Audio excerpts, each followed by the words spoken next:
പ്രവർത്തകയായിട്ട് നമ്മൾ മാറട്ടെ എന്ന് പണ്ടേ ആശംസിച്ചിട്ടുണ്ട്. എന്തായാലും അതായത് ഞാൻ ഡിഗ്രി തോറ്റ വ്യക്തിയാണ്. റാങ്കിനുള്ള മാർക്കുണ്ടെങ്കിലും, യൂണിവേഴ്സിറ്റി റാങ്കിനുള്ള ഫസ്റ്റ് റാങ്കിനുള്ള മാർക്കുണ്ടെങ്കിലും ഞാൻ മാത്രം തോറ്റു ആ യൂണിവേഴ്സിറ്റി. ഒന്നുകൂടെ ഓർക്കെ പറയും, നമ്മൾ പ്രകൃതിയെ സംരക്ഷിച്ചാൽ പ്രകൃതി നമ്മളെ സംരക്ഷിക്കും. ഇതിനപ്പുറം വേറെ ഒന്നും. സമൃദ്ധി ഇനി പ്രകൃതിയിൽ ഇല്ലാത്ത ഒന്നുമില്ല. സമൃദ്ധിയുടെ പര്യായമാണ്. നമ്മൾ വേണ്ടത് എടുത്താൽ മാത്രമേ നമുക്ക് എടുക്കാനുള്ള ശേഷിയില്ല എന്നുള്ളതാണ് ഞാൻ മനസ്സിലാക്കിയത്.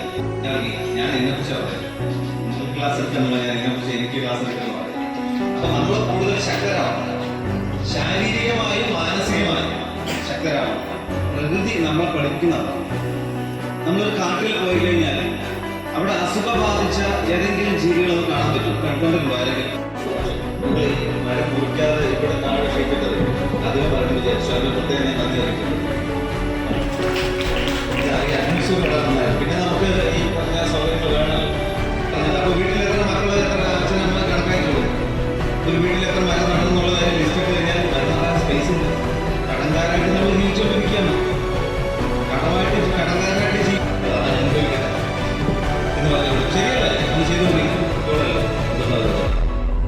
അപ്പോ ഗിവ് ആൻഡ് ടേക്ക് ആണ് പ്രകൃതിയുടെ പോളിസി. അപ്പൊ നമുക്ക് എന്ത് വേണമെന്ന് വിചാരിക്കുന്നോ അത് നമ്മൾ കൊടുക്കണം.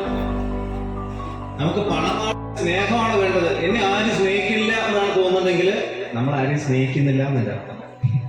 ഇത് പ്രകൃതിയുടെ പാടത്തു നിന്ന് നമ്മൾ പഠിച്ച ചില പേര് നല്ലപോലെ ഉപദ്രവിക്കുന്നുണ്ട്. ചിലപ്പോൾ അറിഞ്ഞിട്ടായാലും ചിലപ്പോൾ സ്വഭാവമായി മാറുമ്പോൾ അറിയില്ല. ഓക്കെ, അപ്പോ ഒരു ശ്വാസം എടുത്തു വിടും.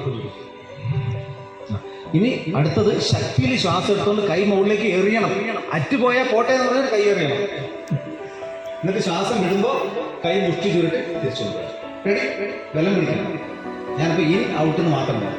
ഈ ശ്വാസം എടുത്ത് കൈ എറിഞ്ഞു ഔട്ട്, ഈ ഔട്ട്, ഈ ഔട്ട്, ഔട്ട്, ഈ 4, ഈ 5, ഈ 6, ഈ 7, ഈ 8, ഈ 9.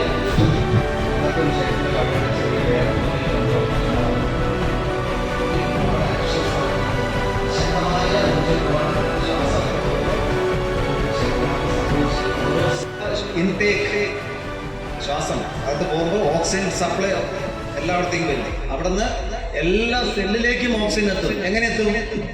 ഈ ലങ്സിൽ നിന്നും രക്തക്കുഴലിലേക്ക് ഈ ഓക്സിജൻ പോയിട്ട് രക്തം പോകുന്ന ഓരോ സെല്ലിലേക്കും ഓരോ കോശങ്ങൾക്കകത്തും പോയിട്ട് അവിടുത്തെ മാലിന്യങ്ങളെ, അതായത് കാർബണിനെ അവിടെ ഓക്സിഡൈസ് ചെയ്തിട്ട് കാർബൺ ഡൈ ഓക്സൈഡ് ആയിട്ട് വീണ്ടും രക്തത്തിലേക്ക്.